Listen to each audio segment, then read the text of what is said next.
Bon, rebonjour. On est parti pour la deuxième partie du TD10, luminosité et profondeur de champ. Tout d'abord, veuillez m'excuser pour les grésillements sur le son. J'utilise malheureusement un vieux microphone sur un vieux casque. Je n'ai pas vraiment la possibilité d'aller en chercher un meilleur. Donc j'espère que ça ne va pas être un trop gros problème. Alors, passons à la deuxième partie de l'exercice. Donc évidemment, je vous conseille d'avoir fait la première partie d'abord, avant de passer à la deuxième. Sinon, vous n'allez pas comprendre grand-chose. Je commence par dire, le temps s'éclaircit et vous vous décidez à prendre en photo les voitures en mouvement. Votre pose-mètre indique maintenant une ouverture n égale 8 pour un temps de pause de 125.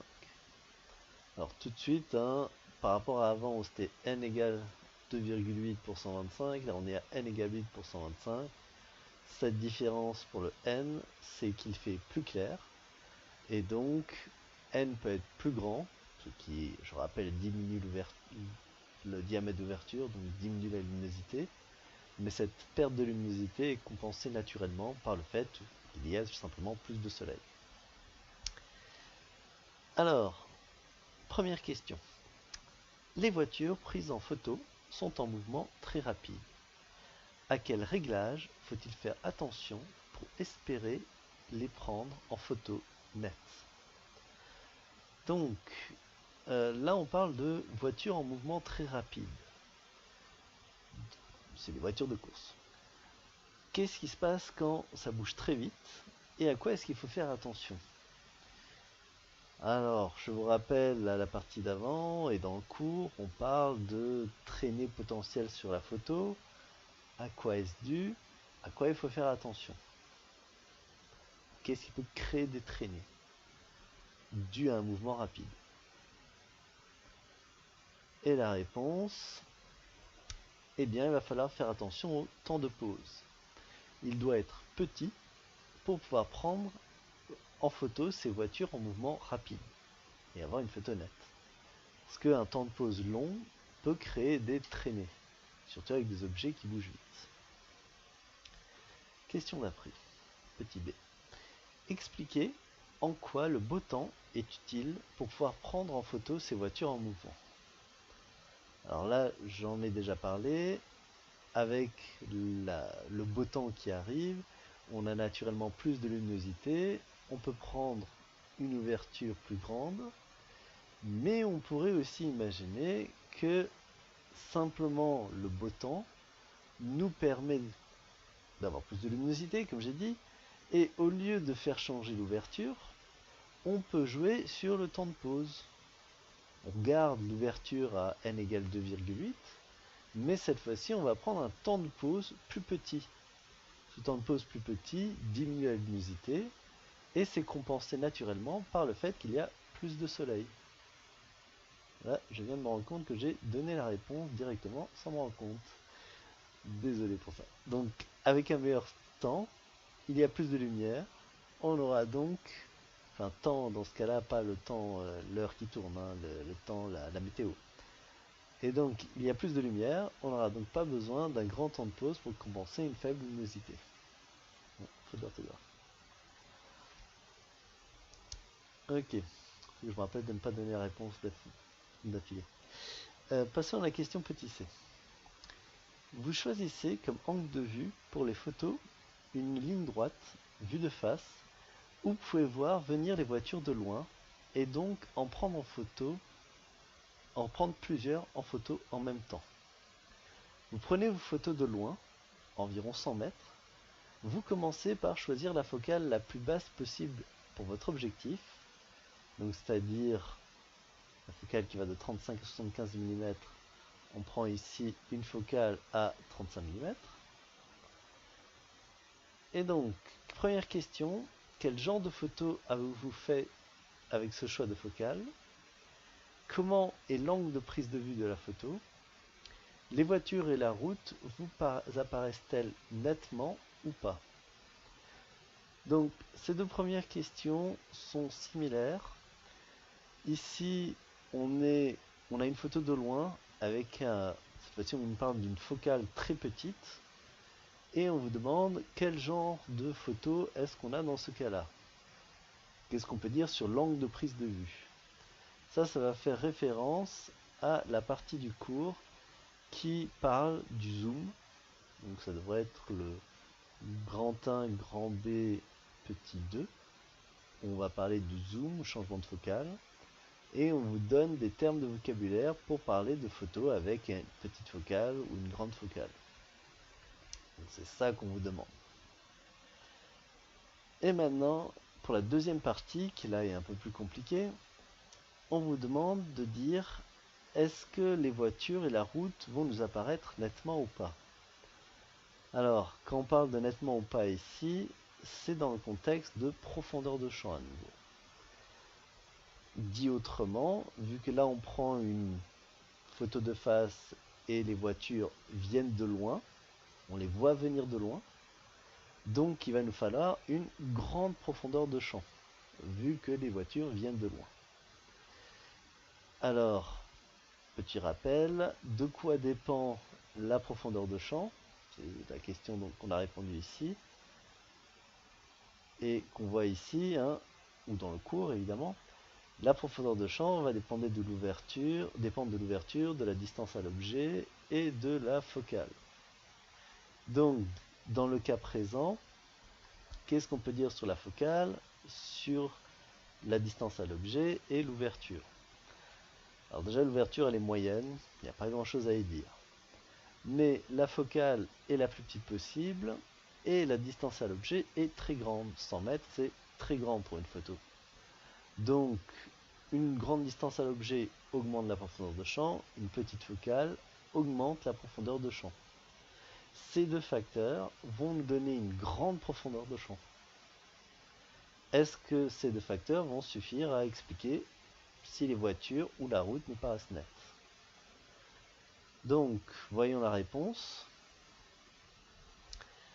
Alors, là d'abord un peu de vocabulaire. Avec cette focale petite, vous avez fait une photo de type paysage, ou grand angle, ou zoom arrière.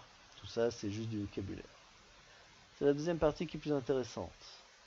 Donc, les voitures et la route, elles sont nettes, car la profondeur de champ est grande, vu que D est grand et F est petit.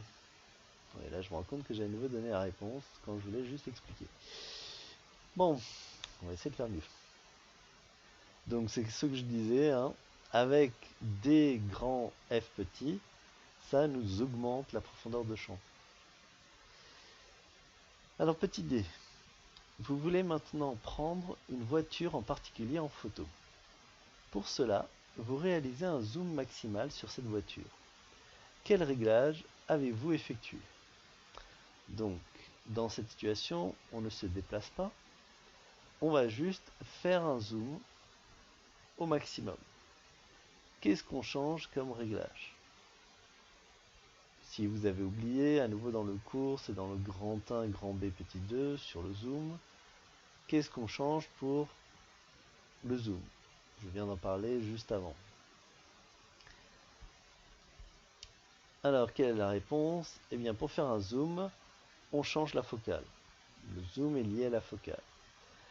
Et donc, on passe d'un zoom 35 mm, qui est un zoom arrière au maximum pour cet objectif, à un focal de 75 mm, qui est un zoom avant maximum pour cet objectif. Je rappelle, l'objectif va de 35 à 75 mm. Alors, question petit e.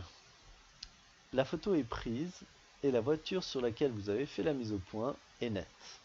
Cependant, plus les voitures derrière elles sont loin, plus elles sont floues. Expliquez pourquoi. Donc à nouveau, là on parle de distance et flou. C'est encore une référence à la profondeur de champ. La voiture ou l'objet sur lequel on fait la mise au point, c'est la voiture avant, la première voiture devant, sur laquelle on a fait la mise au point, hein. Et elle est forcément nette, on a fait la mise au point sur elle. C'est ça, faire la mise au point, on la rend nette. Et pourquoi est-ce que les voitures derrière deviennent floues? Alors que je rappelle, avant, elles ne l'étaient pas. Donc il y a eu un réglage, un changement entre les deux, qui font que maintenant, les voitures derrière sont floues. Pourquoi? Eh bien la réponse, eh bien c'est la focale qui a changé évidemment, et en augmentant la focale, on diminue la profondeur de champ. Et ça veut donc dire que les voitures loin de la mise au point sont plus floues. Les voitures derrière deviennent floues. Et enfin la dernière question, qui est aussi la question la plus difficile, hein, c'est la dernière, elle est là pour ça, et qui va un peu ouvrir le débat. Et on vous demande, est-il possible de prendre cette photo de là où vous êtes avec le zoom et en ayant toutes les voitures nettes? Détaillez votre réponse.